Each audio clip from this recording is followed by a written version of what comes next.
Have you ever felt that painful growing distance between you and your man and wonder why intimacy isn't what you've hoped for? Chances are that, without wanting to do, the way you show up in the relationship plays a role in distancing him. Indeed, some of your behaviors could be diminishing his desire for closeness without you even being aware of it. Today, we'll talk about the second of three mistakes that women tend to make that end up stifling intimacy. But more importantly, we'll show you simple, practical steps you can take to reignite that spark and boost intimacy in your relationship. If you're interested in learning more about the other two mistakes women tend to make and what to do about them, don't forget to subscribe and hit the notification bell so you won't miss any of our upcoming insights. And the same goes for us guys. Watch our upcoming videos where we discuss the 3 common mistakes that we men make that can diminish our ladies' desire for intimacy. Stay tuned until the end for a simple quiz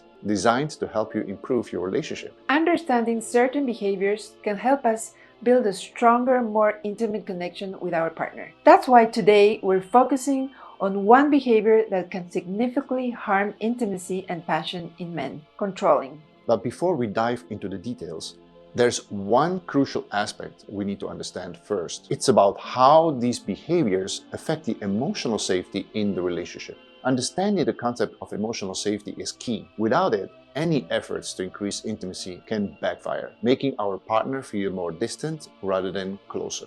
Once we grasp this, we can see how certain behaviors like controlling can unintentionally erode that safety and trust. Let's dive into what control means and how it impacts your relationship.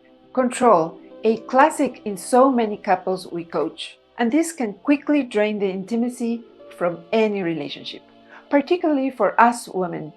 When we try to control our man's actions, it can feel suffocating and disrespectful to him. Everyone needs a sense of freedom and trust in their relationship. Men in particular tend to have a primal need to feel free. It amplifies our masculine energy. Yes, indeed. This too we observe with so many couples we serve.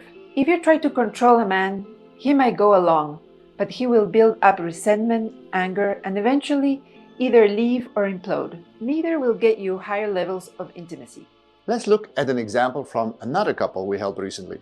Let's call them Marta and Jim, both in their 40s. Marta was a meticulous woman.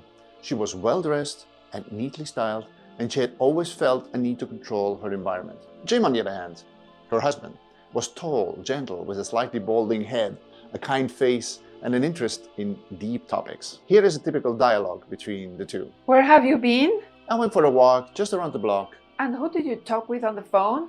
Just Dave. He called to catch up. Well, make sure that when you go out for dinner tonight, you don't wear those brown pants you're wearing. They don't fit you at all. Wear the black ones instead. Okay, I'll change. And no cake tonight. You know it's not good for your health. All right, I won't. And when we get home, I want you to sleep in the guest room. You're snoring so loud, I need a good night's sleep. When you try to control your man, over time, this can make him feel diminished, incapable, in a cage, like a child more than a partner. Not good premise for deep intimacy in your relationship. What can you do instead of controlling to create more intimacy? Here are some antidotes you can experiment with. Number 1, give him healthy space. Respect his need for personal time and interests. This could sound something like, Jim, I noticed that you've been wanting to get back into woodworking. If you want to go to that workshop this coming Saturday afternoon, let me know. I'll take care of the kids. Really? Wow, that would be great. Thank you, Marta. Number 2, ask for his opinion. Involve him in decisions to make him feel valued and equal. This is also a powerful way to shape your relationship together. Jim, I'm thinking about repainting the living room. What color do you think would look good? I like the idea of a warm beige. It will make the room feel cozy. Number 3, stop micromanaging him. Trust in his ability to handle tasks without constant oversight. Jim, cool that you already started to plan our vacation. I'm sure whatever you decide will be exciting. Thanks, Marta. Let's look at some of the early ideas together. I want to make sure it's a trip we'll both enjoy. Now, here's a quick fun quiz to help you spot controlling sentences. Can you spot those 2 sentences? The only ones that are not controlling? Here we go. You can't wear that outfit. It's inappropriate. Where have you been all day? You never give me anything for my birthday. You need to ask me before making plans. Change that channel. I don't want to watch that. You need to exercise more. Here's a fitness coach for you. I already called him. I don't like your friends. Stop hanging out with them. Just leave it. I don't want to talk about it. Why didn't you text me back immediately? Stop doing that. It's annoying. So, which two of these 10 sentences are not controlling? Pause and rewind the video if you want to hear the sentences again. Otherwise, the solution is number 3 and number 8. Number 3, you never give me anything for my birthday, is a form of criticism, which is another intimacy killer, and you can learn more about it in one of our videos on this topic. And number 8, just leave it. I don't want to talk about it, is a form of being closed, a third intimacy killer that women tend to fall into. You can learn about this behavior too in one of our upcoming videos.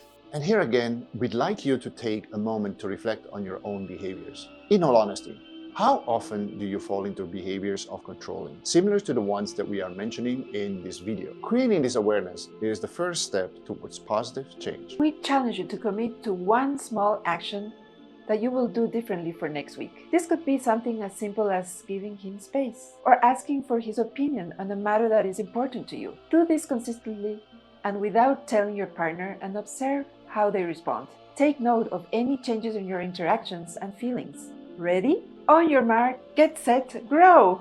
Thank you for tuning in. Understanding and addressing the urge to control can transform your relationship and bring back the intimacy and passion you desire. Remember this phrase: through trust and space, our love finds grace. If you found this video helpful, like this video if you did, subscribe for more videos like this one, and share with a friend who might also be looking for real advice for real couples. Let's transform your love story together.